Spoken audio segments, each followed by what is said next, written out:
පුතේ අපි අද සාකච්ඡා කරන්නේ දත්ත සමුදායක් නිර්මාණය කිරීම සඳහා අවශ්‍ය කරන දත්ත ප්‍රරූප ගැන. ඒ කියන්නේ දත්ත වර්ග ගැන. දත්ත වර්ග කිව්වහම දත්ත සමුදායේ ශේෂ්ත්‍ර සඳහා යම් දත්ත වර්ග තියෙනවනේ. ඒ කියන්නේ අපි හිතමු දැන් ස්ටුඩන්ට් ඉන්ෆෝමේෂන් උදාහරණයක් විදිහට ශිෂ්‍යයන්ගේ තොරතුරු තියාගන්න වගුවක අපි හිතමු මෙහෙම තියෙනවා කියලා.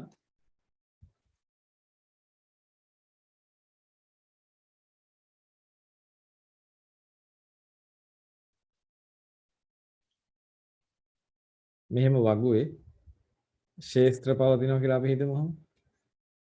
එතකොට ශිෂ්‍යයාගේ අංකයක් එහෙම තියාගෙන ඉන්නවා නම් ඒක සාමාන්‍ය අංකයක් නම් ඒකට අපි ඉන්ටිජර් වගේ දත්ත වර්ගයක් තියාගත්තාම හරි. ඒ කියන්නේ නම්බර්ස් තියාගත්තාම හරි.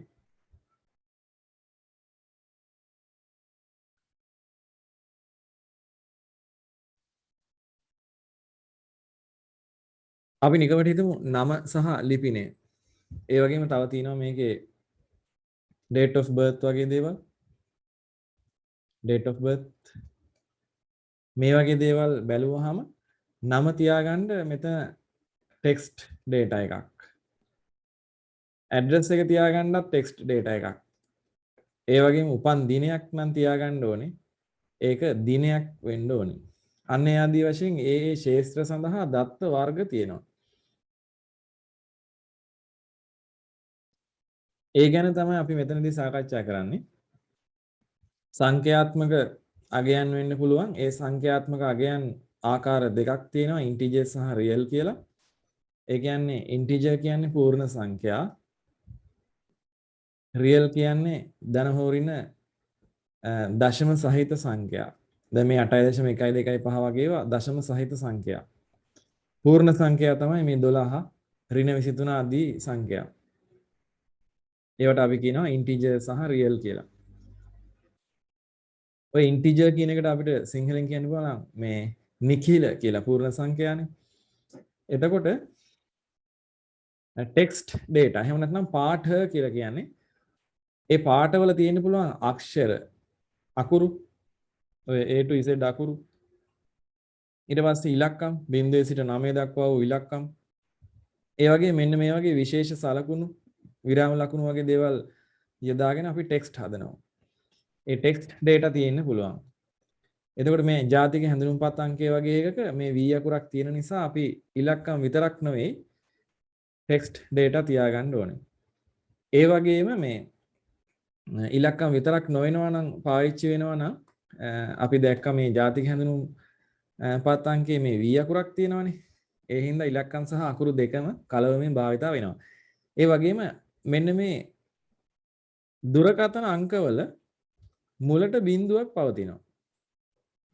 0.71 0.77 ආදී වශයෙන් මේ එහෙම මේ පවතිනවා නම්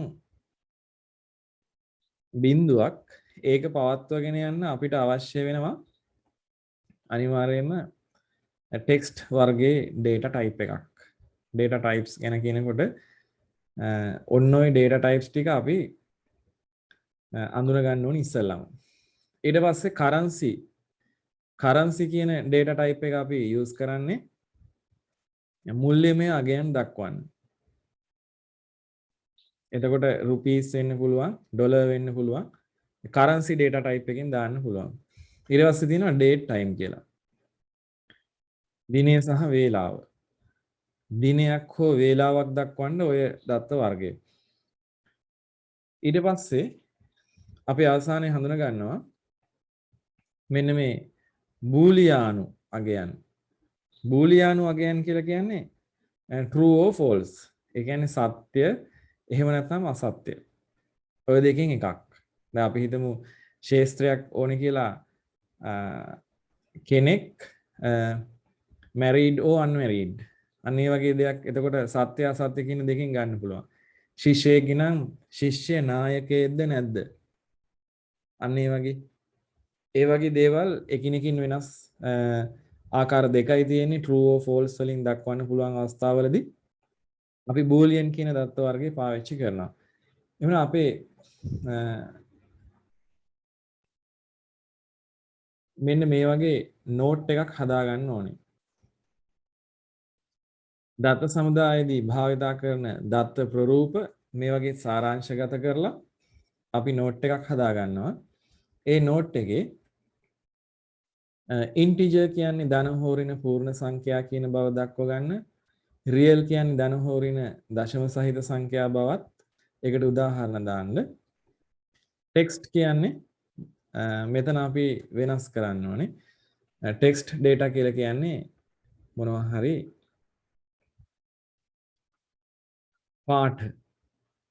පාඨ කිව්වහම අපිට කියන්න පුළුවන් ඉලක්කම් පමණක් නෙමෙයි අකුරු පමණක් නෙමෙයි ඒක අපි දාමු ඉලක්කම් අක්ෂර සහ විශේෂ අනුලක්ෂණ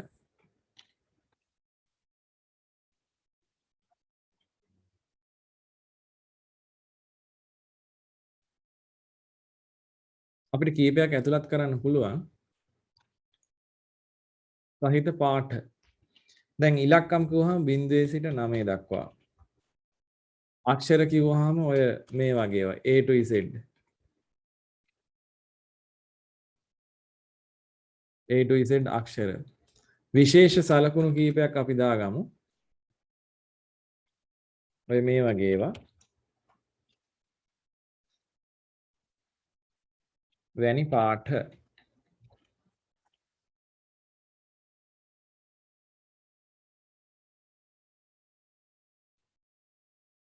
මෙන්න මේ කාරණේ මෙතන ටෙක්ස්ට් කියලා දාන්න ඊට පස්සේ කරන්සි කියලා කියන්නේ මුල්‍ය අගයන් දිනය සහ වේලාව තමයි date time කියන්නේ boolean අගයන් කියන එකට අපිට ගන්න වෙන්නේ true or false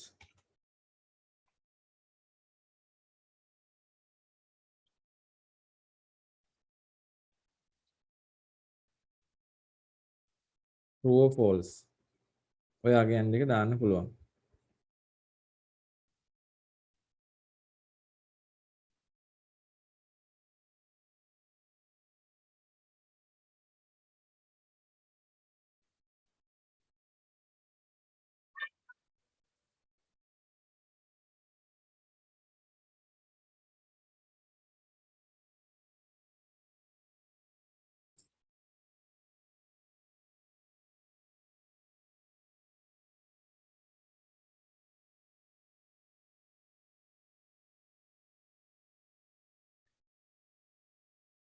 මේ ටික සම්පූර්ණ කරගෙන පහතින් දීලා තියෙනවා වගුවක්.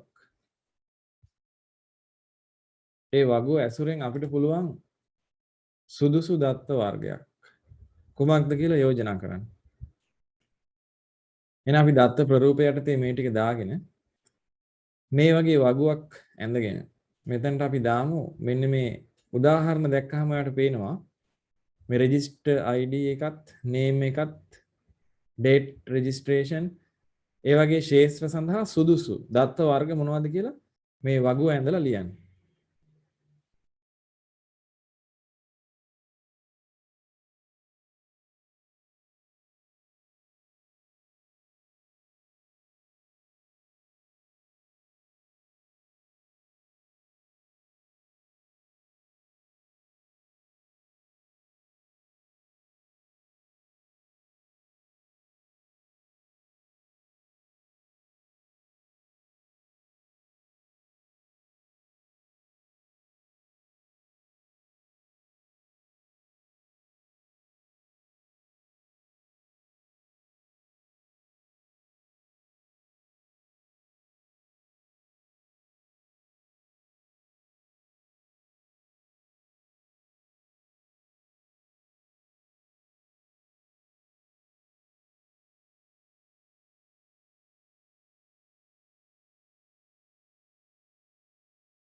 මේ පහත ශේස්ත්‍ර සඳහා සුදුසු දත්ත ප්‍රරූප මොනවාද කියන එකේදී අපිට පේනවා register ID කියන එක සඳහා ඉලක්කම් තියෙන්නේ.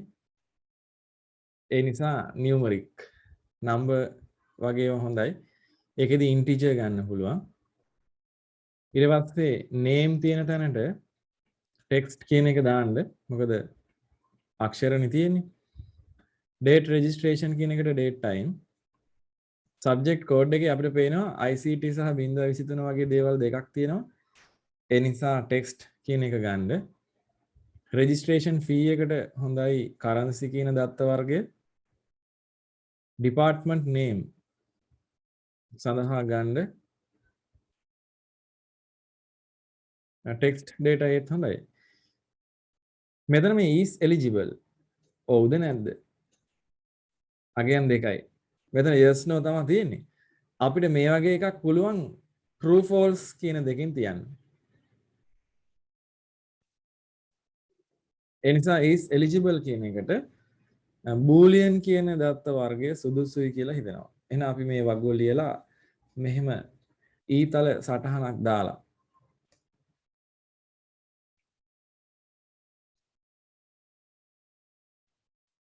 මෙතනින් ඊතලයක් දාලා මේවට සුදුසු දත්ත වර්ග මේවාය කියන එක මෙහෙම ලියලා දාන්න. subject code එකට අපි text කියලා මෙතනින් ලියනවා. registration fee එකට currency කියලා ලියනවා. ආදී වශයෙන් අපිට පුළුවන් අදාළ දත්ත වර්ග සියල්ල ලියන්න. අවසානයකට අපි කියනවා boolean හොඳයි කියලා. මේකට text ගමු. department name එකට මේකට date මේවා text සහ number integer.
ඊට පස්සේ අපි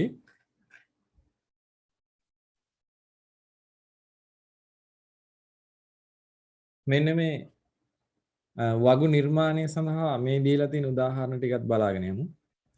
ශේස්ත්‍ර නාමය විදිහට මෙතන තියෙන්නේ පොතක අංකයක්. ඒකට පාඨ ටෙක්ස්ට් හොඳයි කියලා කියනවා. පරිග්‍රහණ අංකය කියන එකේ ඉලක්කම් වගේම අකුරුත් ඇති. මාතෘකාවටත් ටෙක්ස්ට් දාන්න කියනවා. කතෘගේ නමට ටෙක්ස්ට් දාමු. මිල සඳහා කරන්සි පොතේ පොත් ගණන නම්බර් එකක් විදිහට පුළුවන් ඉන්ටිජර් හරි එහෙම එකක් යොදා ගන්න. ඊට පස්සේ මෙතනත් ඒ වගේම අභ්‍යාසයක් තියෙනවා වගේ ටෙක්ස්ට් බුක් එකේ. ඒ අභ්‍යාසයත් කරන්න. මේ දත්ත ප්‍රරූපය මේ සඳහා මේ අභ්‍යාසය මෙතනට කරන්න ඉඩ තියාගන්න. මේකෙදි අහන්නේ මේ ඇඩ්මිෂන් නම්බර් එක සඳහා සුදුසු වන්නේ මොකද්ද? නම්බර් එකක් නම් අපිට පුළුවන් ඉන්ටිජර් එහෙම නැත්නම් නම්බර් ෆෝමැට් එකක් ගන්න. ඩේට් කියපුවම අපි දන්නවා දිනයක්. සබ්ජෙක්ට් කෝඩ් එක. මේවා සඳහා උදාහරණ තිබ්බනම් හොඳයි. උදාහරණ කීපයක් තිබ්බනම් අපිට සබ්ජෙක්ට් කෝඩ් එක කිව්වහම ඉලක්කම් සහ වගේම අකුරුත් එනවනම් ඉලක්කම් වලින් විතරක් තියෙනවා නම් අපිට පුළුවන් නම්බර් ගන්න. අපි ඒ නිසා ඒක දන්නේ නැති නිසා විෂය කේතය සඳහා බොහෝ විට අකුරු යෙදෙන අවස්ථාවක් තියෙනවා. අපි ටෙක්ස්ට් වගේ දේවල් ගමු මේකට. ડોક્ટර්ස් ફී ගාස්තුවක් නම් කරන්සි. නමක් නම් දෙපාර්තමේන්තුවේ නමනේ. ඒකට ගන්න වෙන්නේ ටෙක්ස්ට්. මගින් සංඛ්‍යාව කිව්වහම ඉලක්කමක්. එහෙනම් number. is registered ලියාපදිංචි වෙලාද නැද්ද? එහෙම අහුවහම ගන්න වෙන්නේ boolean. true or false දෙකෙන් තමයි එන්නේ. හරි. ඒත් එක්ක අපි දත්ත වර්ග ගැන මේ කොටස අවසන් කරනවා. ඊට පස්සේ අපි යමු දත්ත සමුදායක් කියන්නේ මොකක්ද කියන එක සාකච්ඡා කරන්න. ඒක හොඳට පැහැදිලිව පේනවා මෙන්න මේ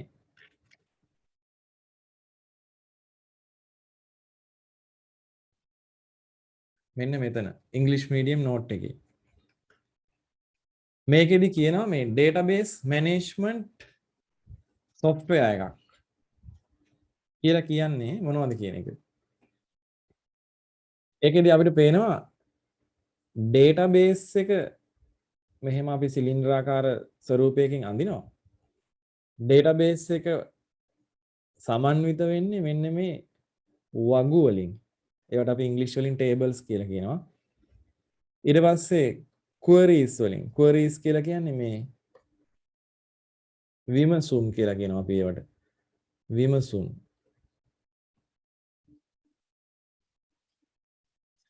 බලමු අපි ඉස්සරහට උදාහරණයක් අරගෙන මොනවද මේ කියලා.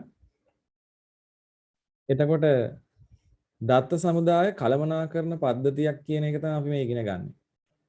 දත්ත සමුදාය කළමනාකරණ පද්ධතියක් කිව්වහම අපි මෙහෙම ඩයග්‍රෑම් එකක් වෙනම ගත්තොත් නිකන් දත්ත ටිකක් විතරක් නෙමෙයි. මෙන්න මේ වගේ සිලින්ඩරාකාර ස්වරූපයකින් අපි ඇඳලා සංකේතවත් කරන්නේ database එක. මේ තමයි දත්ත සමුදාය.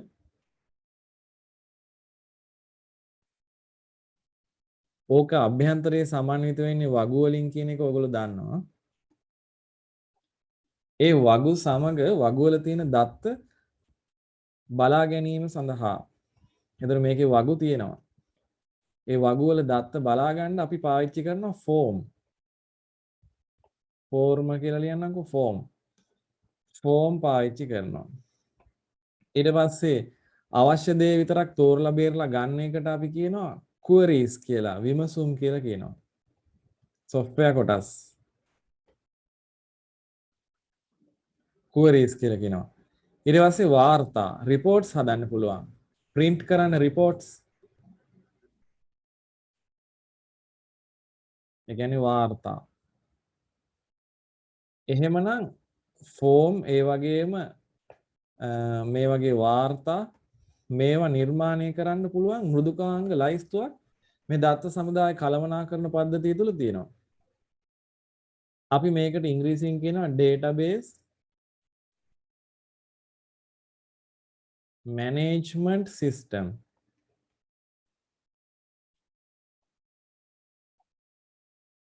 ඒ නිසා මේකට අපි කෙටියෙන් කියනවා DBMS. database management system. database management system එකක් ඇතුලේ වගු තියෙනවා. ඒවට කියනවා අපි table කියලා. table වලට අමතරව form වලින්, විමසුම් queries වලින්, reports වාර්තා වලින් සම්පූර්ණ මේ වගේ කොටස් වලින් සමන්විත ඒකකයක් තමයි මෘදුකාංග ගොඩක් තමයි database management system එකක් කියලා කියන්නේ.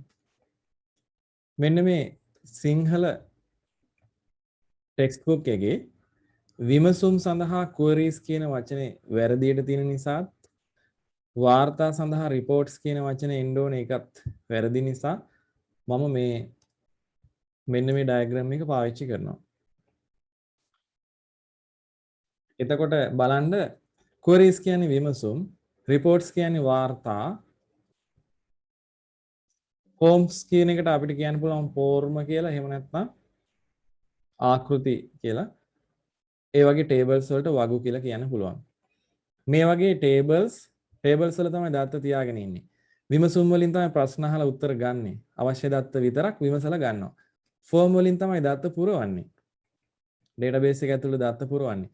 වාර්තා තමයි අපි මුද්‍රණය කිරීම සඳහා සාරාංශගත කරලා දත්ත ලබා ගන්න. ඔන්න ඔය විදිහේ උදාහරණයක් අපි බලමු. මේ විදිහට නිර්මාණය කරගත්ත මෙන්න මේ වගේ ඩේටාබේස් එකක් මම පෙන්නන්නම්. මේ ඩේටාබේස් එකේ හදලා තියෙනවා මම ටේබල් 3ක්. book, borrow, member. ඊට පස්සේ බලන්න book සහ borrow කියන එක අතර ප්‍රාථමික යතුර book ID එක foreign key එකක් විදිහට ආගන්තුක යතුරක් විදිහට borrow table එකේ book ID එක සම්බන්ධ කරලායි තියෙන්නේ. ඉතින් මේ වගේ දේවල් නිර්මාණය කරනකොට අපි මෙහෙම මේ රිලේෂන්ෂිප් බලන්න යන්න නම් අපිට පුළුවන් මෙන්න මේ database tools වල රිලේෂන්ෂිප් කියන තැනට ගියාම මේක විවෘත වෙනවා. සාමාන්‍ය database එකක් ඔන්න ඔහොම තමයි open වෙන්නේ. අපිට පුළුවන් create කියන තැනට ගිහිල්ලා table design එකෙන් table අලුත් ඒවා හදන්න. ඒක අපි දන්නවා table අලුත් ඒවා හදන්න මෙතනට ශේත්‍ර නාම ටිකක් දුන්නාට පස්සේ මේක right click කරලා data sheet view ගියාට පස්සේ table ටික එනවා. දැන් මම මේ අවස්ථාවේදී මේක delete කරලා දානවා. ඒ වගේ නිර්මාණය කරපු book කියන table එක තමයි මේ තියෙන්නේ. ඒ table එකේ design view ගියාම මෙන්න මේ ශේත්‍ර ටික අපිට බලන්න පුළුවන් තියෙනවා. book ID, title, book subject, publisher, author වගේ ශේත්‍ර කීපයක්. ඔක්කොටම දාලා තියෙන්නේ text. හැබැයි book ID එක විතරක් number විදිහට දීලා තියෙන්නේ. මෙතන පේනවා ප්‍රාථමික යතුරු විදිහට තෝරලා තියෙන්නේ මේ book ID කියන ශේත්‍රය. ඒ වගේම තවත් borrow කියන table එක මම design view එකේ open කරනවා. ඒකේ තියෙන ශේත්‍ර 1 2 3 4 5ක් පේනවා අපිට. එතකොට බලන්න book ID සහ member ID කියන ඒවා number කියන format එකෙන් තමයි දීලා තියෙන්නේ. එතකොට මම මේ පෙන්නුවේ table දෙකක්. ඊට පස්සේ member ඒකත් බලමු. member කියලා තවත් වගුවක්. ඒකේ තියෙන ශේත්‍ර 4යි. ඒ ශේත්‍ර 4 මේ විදිහට තියෙනවා member ID, member name, last name සහ address. මේ හදපු උදාහරණ tables තුනේ එකිනෙකා සමග සම්බන්ධ කරන්න අවශ්‍ය නිසා ඒ කියන්නේ tables තුන එකිනෙක සම්බන්ධ කරන්න අපි database tools කියන තැනට ගිහින් relationships තැනට ගියාම මෙතන පේන්න තියෙනවා table තුන අපිට මෙහෙම link කරලා හදලා තියෙනවා දැනට. ඒතර ඉස්සරහට ඉදිරියේදී අපි මේ tables ටික හදලා මේ relations ටික හදලා ඒ කියන්නේ මේ වගු අතර සම්බන්ධතා ටික හදන ප්‍රායෝගික පුහුණුවක් අපි ඉස්සරහට නැවතත් මේක මේ උදාහරණයේ එක්කම පුරුදු වෙමු. ඒක කරගමු. ඒ වෙනකන් අපි මේ ටේබල් තුන් දෙනා මේ විදිහට සම්බන්ධ වෙලා ඉන්නවා කියන එක මේ විදිහට රිලේෂන්ෂිප් එකක් මම අකලා පෙන්නන්න. මේ book ID එක අරන් ගිහින් මෙතනින් උස්සලා මෙහෙම අතහැරියාම මේ රිලේෂන්ෂිප් එක ওই විදිහට ක්‍රියේට් කරන්න පුළුවන්. දැන් එතකොට මේ විදිහට තමයි අපි මේක සම්බන්ධතාව වගු අතර සම්බන්ධතා නිර්මාණය කරන්නේ. ඊට පස්සේ අපිට පුළුවන් වගු වලට දත්ත ඇතුළත් කරන්න. මම දැනට මේ ඔක්කොම ක්ලෝස් කරනවා. book කියන වගුවට ගිහිල්ලා අපිට මොන හරි අවශ්‍ය කරන පොතක අංකයක් ගහලා මෙතනින් දත්ත ඇතුළත් කරන්න පුළුවන්.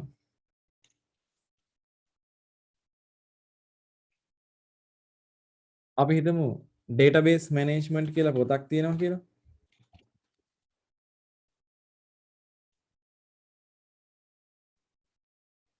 කොහොම දත්ත ඇතුළත් කරන්නයි තියෙන්නේ. උදාහරණයක් විදිහට database management කියන පොත ලියලා තියෙන්නේ මේක කම්පියුටර් සම්බන්ධව එහෙම නැත්නම් IT සම්බන්ධව සබ්ජෙක්ට් එකේ පොතක්. පබ්ලිෂර් විදිහට අපි ගමු මෙන්න මේ වගේ සමාගමක්. author විදිහට මම මාව දාගන්නවා. ඔන්න ඔය විදිහට හදාගත්ත පොතක් කියලා. එහෙම වුණොත් අපිට පුළුවන් නේද මේ මෙන්න මේ විදිහට books ටික ඔක්කොම මේ විදිහට දත්ත ටික ඇතුළත් කරගන්න පුළුවන්. හැබැයි අපි නිර්මාණය කරා නම් මේ create කියන තැනට ගිහිල්ලා form wizard මෙන්න මෙතන form wizard කියන එකට යනවා. ගිහිල්ලා open කරනවා. ඊට පස්සේ අපි තෝරනවා මේ book කියන එකට මම form එකක් හදන්න ඕනේ. මේ සියලු ක්ෂේත්‍ර ඇතුළත් කරන්න ඕනේ කියන එක තමයි මෙතන මේ වගේ ඊතල දෙකක් දක්වලා තියෙන්නේ. එකින් එක ඇතුළත් කරනවා නම් මේ විදිහට, ඒවා අපහු ගෙනවනවා නම් මේ විදිහට. ඇතුළත් කළ යුතු ක්ෂේත්‍ර සියල්ල ඇතුළත් කළ යුතු නම් එක සැරේම අපිට ඔහොම ගන්න පුළුවන්. available fields වලින් selected fields ටික තමයි දැන් මේ තියෙන්නේ. මම ඔක්කොම තේරුවා select කරා. දැන් next යන්න. ඊට පස්සේ මේ columnar, tabular, data sheet ආදී වශයෙන් තියෙනවා. අපි ඉස්සලම columnar විදිහට ගමු. අරගෙන next යනවා. ඊට පස්සේ මේ form එකට අවශ්‍ය කරන title එක. title එක විදිහට මම දෙනවා නිකන් book form කියලා. මම form කියලා දුන්නේ දැනටත් මෙතන මේ වගේ හැදිලා තියෙනවා මෙතන forms වගේක්. ඒ නිසා වෙනත් නමක් දුන්නා. මම දැන් මේක finish කරනවා.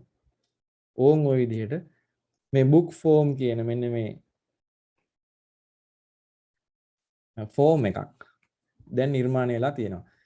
ඒ form එක අපිට පුළුවන් right click කරලා අවශ්‍ය නම් design view ගිහිල්ලා මේකේ අවශ්‍ය දේවල් වෙනස් කරගන්න එහෙමත් පුළුවන්. මේකට ඔය buttons එහෙම දාගන්න එහෙම පුළුවන්. labels දාගන්න පුළුවන්. මෙතන තියෙනවා මේ සියලු පහසුකම්. ඒවා විස්තරාත්මකව අපි ඉදිරියේදී සාකච්ඡා කරමු. දැනට මෙහෙම බටන් එකක් ගෙනල්ලා ඇදලා මෙතනින් අඳින්න විතරයි තියෙන්නේ. ඔහොම කරලා අඳින්න තියෙන්නේ. එතකොට මේ බටන් එක අපි හිතමු next record එකට යන්න ඕනේ විදිහේ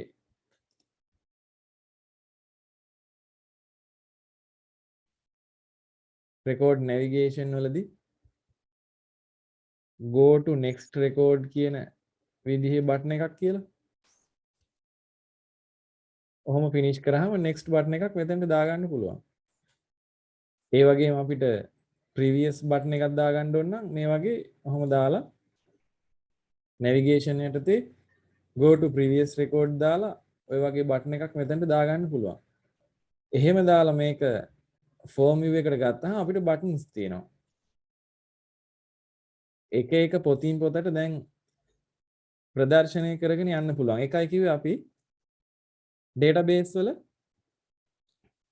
තියෙනව නේද මේ දත්ත ඇතුළත් කරන්න form තියෙනවා. ඒ වගේම දත්ත බලන්න form තියෙනවා. දැන් මේ form වලින් පුළුවන් දත්ත මේ විදිහට එකින් එක බලන්න. ඒ වගේම දත්ත ඔහොම ගිහිල්ලා අපිට අලුත් දෙයක් තියෙනවා නම් මෙතනින් අංකයක් ගහලා ඔහොම කරලා enter කරන්නත් පුළුවන්. enter කරන්නයි පුළුවන්. එතකොට මේ විදිහට දත්ත ඇතුළත් කරන්නත් බලන්නත් form තියෙනවා. ඒක මම දැනට close කරන්න. save කරන්න එපා කිව්වා. මම මෙන්න මේ අලුතෙන් හදපු form එක දැනට මකලා තියන්නම්. ඒ වගේ හදපු forms තමයි මේ තියෙන්නේ. කීපයක් බලාගෙන යන්න මේ තියෙන්නේ මේ වගේ form. මේ වගේ. ඒ වෙනම විවෘත වෙන විදිහට හදන්න පුළුවන්. මේ වගේ සරල විදිහට හදන්න පුළුවන්. ඒ ආකාරවල form. එහෙමනම් ඊළඟට අපි දකිනවා database වල තිබුණා කියලා වගු. ඒ වගේම form. ඊට අමතරව queries. query එකක් හදන්නත් අපි create වලට ගිහිල්ලා query wizard කියන එකට යන්න ඕනේ. ඉස්සෙල්ලා ගියේ form wizard දැන් query wizard. query wizard කියලා ගිහිල්ලා simple query wizard කියන එකට ගිහිල්ලා ඕකේ දාන්න. මොකක්ද ඕනේ කියලා අහනවා. අපි ඉස්සෙල්ලා book වලින් query එකක් ගත්තා. දැන් members ලගෙන් ඉස්සෙල්ලා ගත්තේ form එකක්. members ලා බලා ගන්න අවශ්‍යයි කියලා member කෙනෙක්ගේ ID එකයි නමයි. ID එකයි නමයි විතරක්. ID එකයි first name එකයි විතරයි මට ඕනේ කියලා හිතමු. query එකන්නේ ප්‍රශ්නයක් අහන්න යන්නේ. next කරලා දානවා. member query කියලා මෙතන වැටලා තියෙන්නේ. ගැටලුවක් නැහැ. member query කියන නමින්ම මම මේක නිර්මාණය කරනවා. එතකොට query එකක් ඇවිල්ලා තියෙන්නේ. query එකෙන් මම ඇහුවේ මේ tables වලින් member ID එකයි first name එකයි විතරක් දෙන්න කියලා. ඒ දෙක විතරක් දුන්නා. එහෙමනම් මේ තියෙන අපි හදපු query එක. මේ query එක design view ගිහිල්ලා යම් යම් වෙනස් කිරීම් කරන්න එහෙම පුළුවන්. ඒ ගැනත් අපි සාකච්ඡා කරමු. යම් අවස්ථාවක අපි ගමු ඒ වගේ හදපු book query එකක්. book query එක බැලුවාම design view එකේ මෙන්න මේ වගේ එන්නේ. මේ තියෙන ඔක්කොම ශේත්‍ර වලින් අපි හිතනවා දැන් book ID එකයි book title එකයි subject එකයි තිබ්බහම ඇති publisher අවශ්‍ය නැහැ කියලා. ඒතකොට මේ tick එක අයින් කරන්න තියෙන්නේ. tick එක අයින් කරලා අපි data sheet view ගියාම ඒ publisher ගේ data ටික මෙතන පෙන්වන්නේ. අන්න ඒ විදිහට අපිට query එක modify කරගන්න පුළුවන්. දැන් මේ member query එකත් අපිට අවශ්‍ය නම් මෙතනින් අනිත් ශේත්‍ර ටිකක් දාලා තිබිලා මෙතනින් ඔහම තෝරලා තිබිලා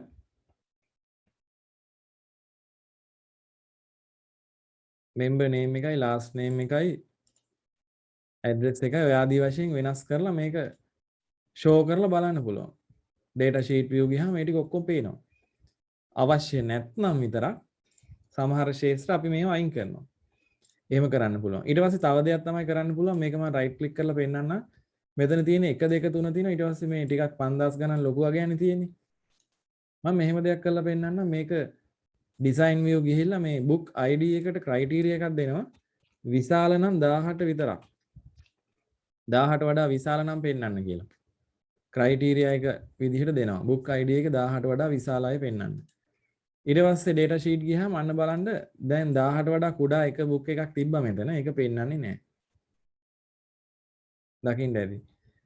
right click කරා design view ගියා. මේ 18 වඩා විශාලද කියන කාරණේ මම ඉවත් කරන්න. නැවත data sheet view ගිහින් බලනකොට අන්න 1 2 3 තිබිච්ච book එක දැන් පෙන්නනවා. ගම්පෙරළි කියලානේ මම දාලා තියෙන්නේ. ආන් ඒ වගේ මේ queries වලින් අපි ප්‍රශ්න අහනවා විමසුමක්. query එකක් කියන්නේ විමසුමක්. විමසුමෙන් ප්‍රශ්න අහලා ආපස්සට දත්ත ලබා ගැනීමේ හැකියාව තියෙනවා. හරි. එහෙමනම් මේ කියන අපි දැන් සාකච්ඡා කරා forms ගැන, queries ගැන සහ tables ගැන. අවසාන වශයෙන් අපි reports බලමු. මේ තියෙන හදපු report එකක්. reports දෙකක් තියෙනවා. අපිට පුළුවන් create ගිහිල්ලා report wizard එතනට ගිහිල්ලා යම් යම් අවශ්‍ය ශේත්‍ර ටික තෝරගෙන මෙතන table එක තෝරන්න තියෙනවා. දැන් මේ query එකකින් තමයි report එකක් හදන්න යන්නේ. next කරලා ඔය විදිහට next කරන් ගිහිල්ලා ascending the descending the ආදී වශයෙන් තෝරන්න තියෙනවා. මේ අපිට අවශ්‍ය කරන අනුපිළිවෙල පෙළ ගැස්ම මේ තියෙන්නේ. මම කියනවා borrow ID එක ආරෝහණ අනුපිළිවෙලට හදන්න කියලා. ඔය විදිහට finish කරාම query මේ විදිහට report එකක් හදා ගන්න පුළුවන්. එතකොට මේ ශේත්‍ර ටික අවශ්‍ය ශේත්‍ර ටික මේක මුද්‍රණය කරන්න පුළුවන්. දැන් මේකේ borrow 1 කියලා හැදුනේ මොකද මම කලින් borrow කියලා එකක් හදලා තිබුණා මේ වගේ මේ.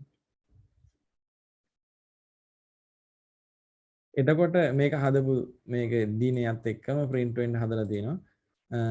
ඒ වගේ දැන් අපිට report එකක් හදලා දැන් ආයතනයක ප්‍රධානියෙක් යම්කිසි තමන්ගේ අපි හිතමු බැංකුවක කියලා. බැංකුවක ප්‍රධානියා තමන්ගේ බැංකුවේ මොනවා හරි report එකක් database වල report එකක් ගන්න ඕනේ වුණොත් එයා ඇවිල්ලා ඉන්දෝලා කම්පියුටර් එක ඉස්සරහා නෙමෙයි පෙන්නන්නේ. අපි මේකෙන් report එකක් මේ වගේ අරගෙන ඒ report එක තමයි print කරලා පෙන්නන්නේ. එහෙනම් අන්න ඒ වගේ අවස්ථාවලට reports හදා ගන්න තමයි මේක තියෙන්නේ. එහෙනම් මම දැනට මේකත් ඉවත් කරනවා. මේ ඔක්කොම ඉස්සෙල්ලා close කරන්න ඕනි මකනවා නම් close all කරලා මේව මකන්න පුළුවන්. close කරන්න නැතුව මකන්න දෙන්නේ නැහැ. එතකොට අපි දැක්කා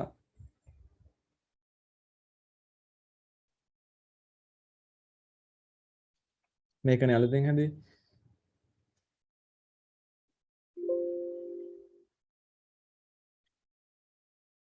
ඩේටාබේස් වල තියෙනවා කියපු මේ ඩේටාබේස් මැනේජ්මන්ට් සිස්ටම් වලින් software වලින් ලබා දෙනවයි කියලා අපි සාකච්ඡා කරපු වගු.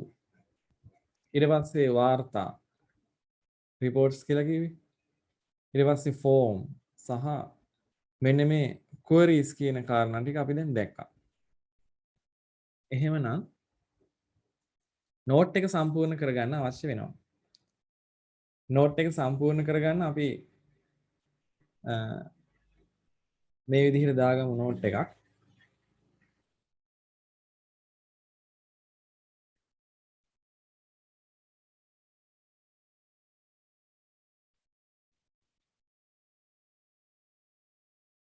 ලියන්න මාතෘකාව දත්ත සමුදාය කළමනාකරන පද්ධතියක්.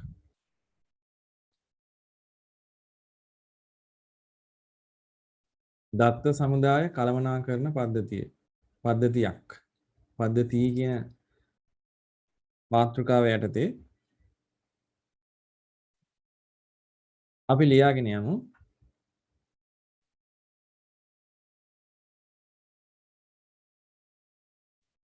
මෙන්න මේ කාරණේ.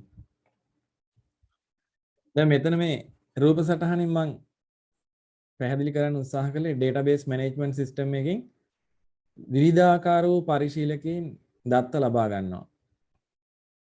මේ තියෙන්නේ දත්ත සමුදාය. ඒක කළමනාකරන software වලින් එක එක පුද්ගලයෝ. මේ payroll officer වෙන්න පුළුවන් ආයතනයක, accounts බලන කෙනෙක් වෙන්න පුළුවන්, customer වෙන්න පුළුවන්, manager කෙනෙක් වෙන්න පුළුවන්. මේ හැමෝම දත්ත ලබා ගන්නවා. ඒ වගේ හැමෝටම දත්ත ලබා දෙන පද්ධතියක් තමයි දත්ත සමුදාය කළමනාකරන පද්ධතියක් කියන්නේ. ඒ නිසා අපිට මේ නෝට් එක සම්පූර්ණ කරන්න පුළුවන් මේ විදිහට. පරිශීලකීන්ට දත්ත සමුදාය සැලසුම් කිරීමටත් නඩත්තු කිරීමටත් පහසුකම් සලසන ක්‍රමලේඛ එකතුවකි. ක්‍රමලේඛ කියලා කියන්නේ මෘදුකාංග software එකතුවකි. software එකතුවක් කියන එක තමයි ක්‍රමලේඛ එකතුවකි කියලා දාලා තියෙන්නේ. ඊට පස්සේ ඒ වගේ තියෙනවා වගු. වගු වලට අපි කියනවා table කියලානේ. ඉස්සෙල්ලා දැක්කා අපි වගු වලට කියනවා table කියලා.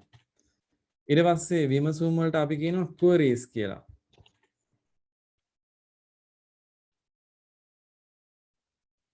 ෆෝම් වලට ෆෝම් කියලාමනේ කිව්වේ ෆෝර්ම ආකෘති වලට ෆෝම්. සහ වාර්තා කියන ඒවාට අපි කිව්වා reports කියලා තමයි දැක්කේ. reports කියන ඒවා අපි දැක්කා.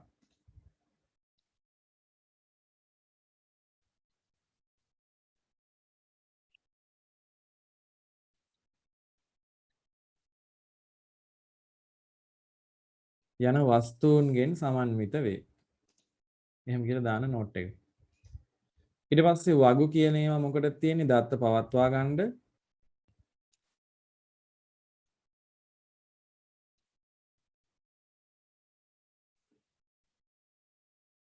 ඊට පස්සේ විමසුම් තියෙන්නේ වගුවකින් හෝ කීපයකින් දත්ත එකතු කරලා අහන ලද ගැටලුවකට පිළිතුරු ලබා දෙන්න. වාර්තා තියෙන මුද්‍රණය සඳහා දත්ත සාරාංශගත කරන්න. ෆෝම් තියෙන දත්ත ආදානයටත් බලන්න. ඒ කාරණා ටික දාලා අපි නෝට් එක සම්පූර්ණ කරගමු. ඒ ටික ලියාගෙන දත්ත සමුදාය කළමනාකරන පද්ධතිය සඳහා උදාහරණ කීපයකුත් ගන්න. අපි දන්නේ Access කියන එක Microsoft සමාගමෙන් නිෂ්පාදනය කළේ. Base කියලා තියෙනවා document foundation වලින් හදපු එකක්.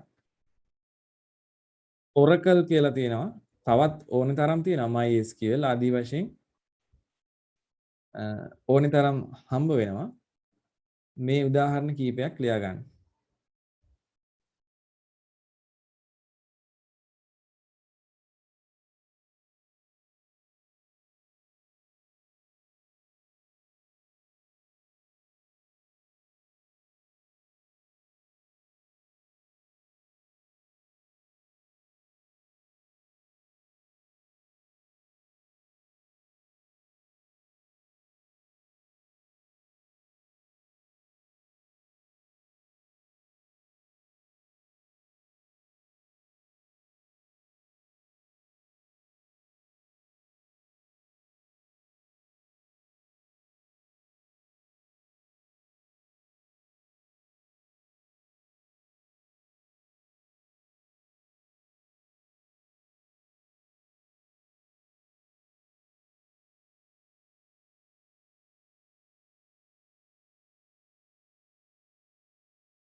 මේ ටික සම්පූර්ණ කරගෙන පුතේ අපි යමු අලුත් මාතෘකාවකට. ඒ තමයි සම්බන්ධතා ආකාර වර්ග. දැන් මෙතන තියෙනව නේද මේ මම මේ වගු දෙකක් තමයි නිරූපණය කරලා තියෙන්නේ. සම්බන්ධතා ආකාර දෙකක්. එකක් තමයි ඒක සම්බන්ධතාවය කියලා කියන්නේ. අපි බලමු මොකක්ද ඒක කියන්නේ. මේ වගුවක දැන් ඔයාලට පේනවනේ මෙන්න මේ තියෙන්නේ රෙකෝඩ් එකක්නේ.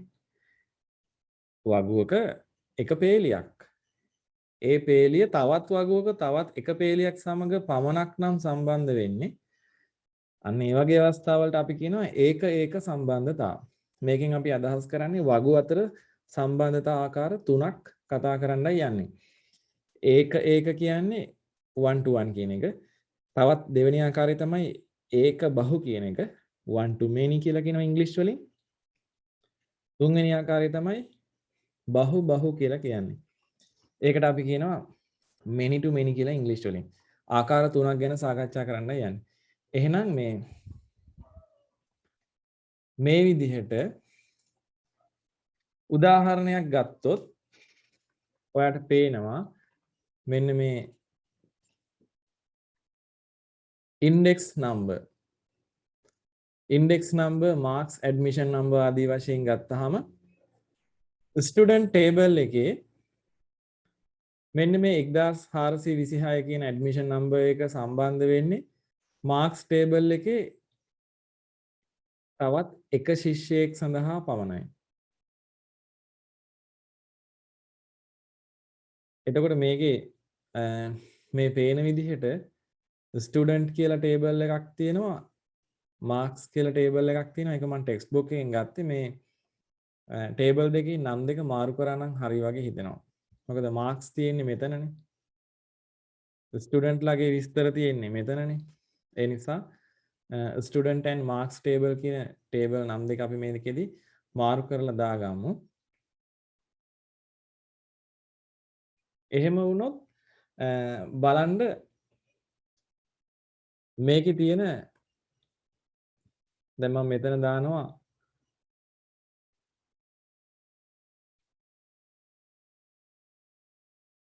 marks table. මෙතන දානවා student table. student සහ marks කියන දෙක සම්බන්ධ වෙන්නේ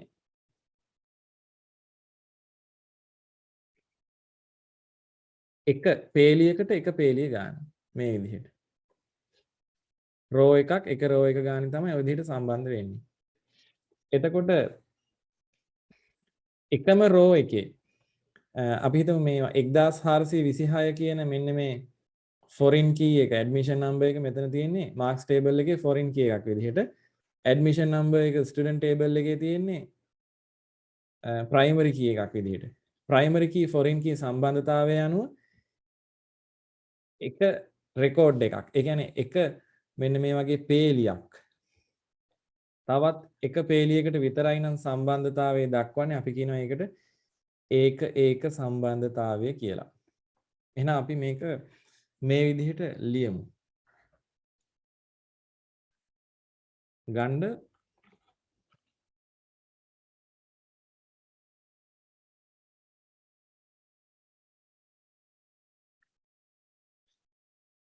දත්ත සමුදායක සම්බන්ධතා වර්ග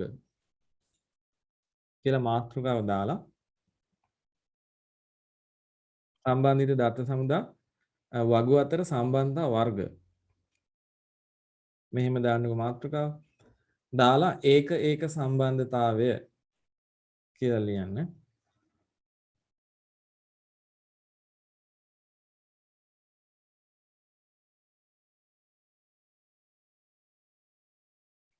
ඒක සම්බන්ධතාවය. ඒකට ඉංග්‍රීසි වලින් කියන්නේ අපි one to one relationship.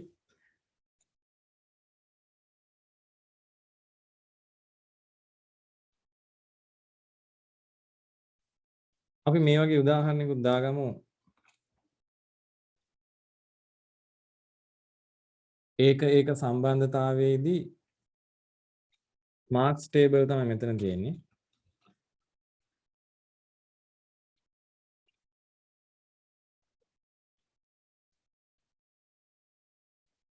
මෙතන මම අඳින්නේ ස්ටුඩන්ට් ටේබල්. මේ ටේබල් දෙන්න අතර සම්බන්ධතාවය තමයි මෙතන දක්වලා තියෙන්නේ. එහෙනම් අපි ඔය වගේ ටේබල් එකක් ඇඳගමු. මේකෙදි මතක ඇතුව මේ ඔක්කොම රෙකෝඩ්ස් ටික අවශ්‍ය නැහැ. රෙකෝඩ් දෙකක් දාන්න. ඒ කියන්නේ මේ පේලි දෙකක් පවණක් දාලා අඳින්න. ඇඳලා අපි මෙතනින් ලියාගමු.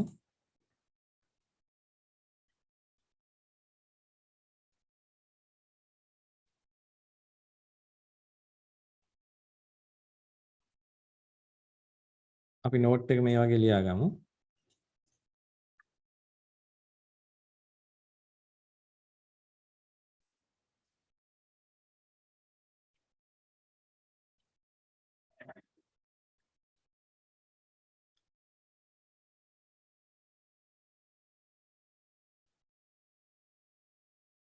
වගුවක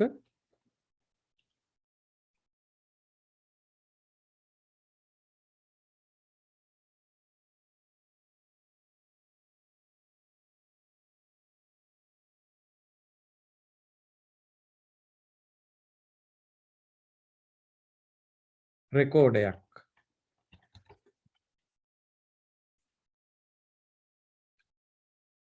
තවත් වගුවක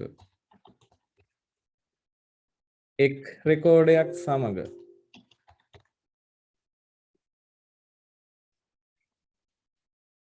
පමණක්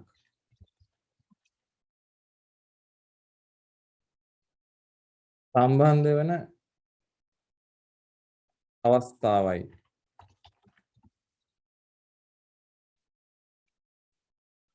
එහෙම කියලා ලියලා නෝට් එක සම්පූර්ණ කරන්න. එක් රෙකෝඩයක් තවත් වගුවක එක් රෙකෝඩයක් සමග පමණක් සම්බන්ධ වන අවස්ථාවයි.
ඊට පස්සේ අපි දෙවෙනි ආකාරයට යමු පුතේ.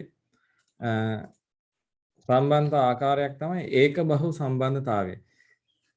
ඒකෙදි ඔයාලට පේනවා වගුවක මෙන්න මේ වගේ එකක් අපි ඇඳගමු. මේ උඩ තියෙන ආකාරයේ මොකුත් අගයන් නැතුව ටේබල් එක. ඒක බහු කියලා කියන්නේ වගුවක එක රෙකෝඩ් එකක් තවත් වගුවක රෙකෝඩ්ස් බොහෝමයක් සමග සම්බන්ධ වෙන ආකාරයයි. මෙන්න මෙතන බලන්න. මේ ඇඩ්මිෂන් නම්බර් කියලා මෙතන එකක් තියෙනවා. 1426. ඒක මේ තැන් කීපයකම යෙදෙනවනේ. ඒතර රෙකෝඩ් කීපයක් සමගම සම්බන්ධ වෙනවා. එහෙනම් අපි දාමු මෙන්න මේ වගේ මාතෘකාව ඒක බහු සම්බන්ධතාවය one to many relationship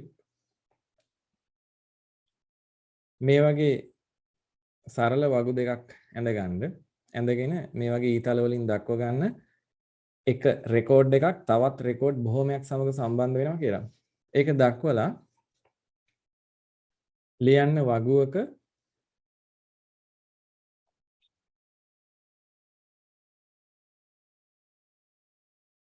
එක් රෙකෝඩයක් මෙතනින් අපි ලියමු වගුවක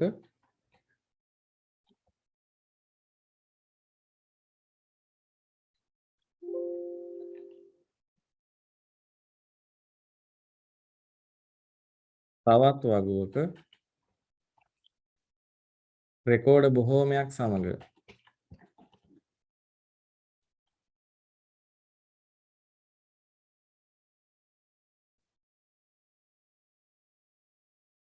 සම්බන්ධ වේ. රෙකෝඩ බොහෝමයක් සමග සම්බන්ධ වේ.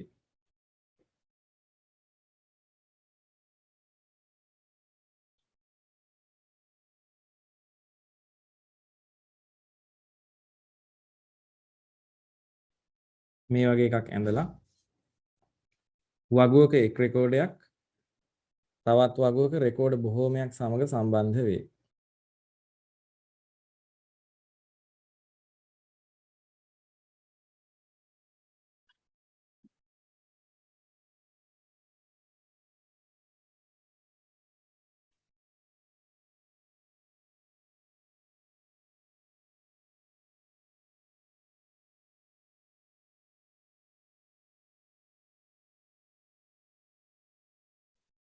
ඊට පස්සේ අවසානම ආකාරය.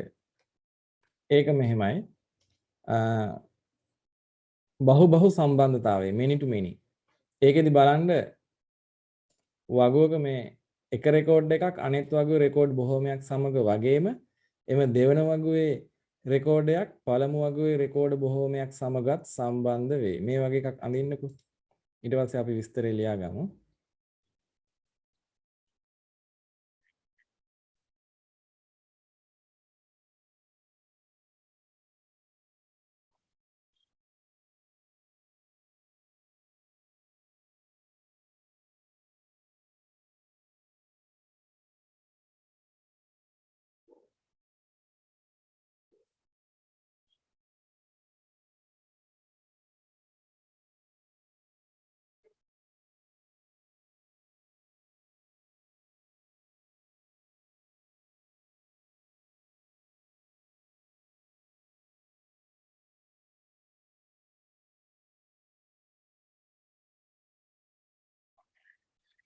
අපි විස්තරය ලියමු.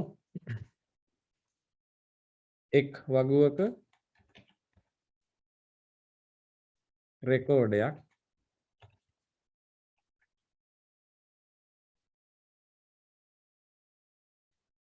වෙනත් දෙවන වගුවක රෙකෝඩ බොහෝමයක්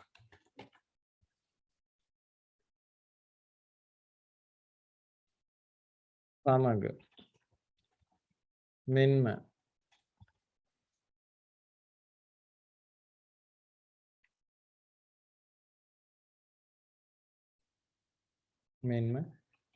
එම දෙවන වගුවේ රෙකෝඩයක් පළමු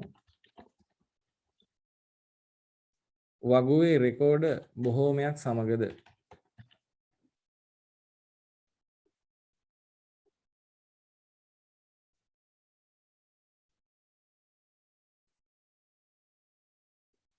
සම්බන්ධ වේ. එක් වගුවක රෙකෝඩයක් වෙනත් දෙවන වගුවක රෙකෝඩ බොහෝමයක් සමග මෙන්ම එම දෙවන වගුවේ රෙකෝඩයක් පළමු වගුවේ රෙකෝඩ බොහෝමයක් සමගද සම්බන්ධ වේ.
හරි.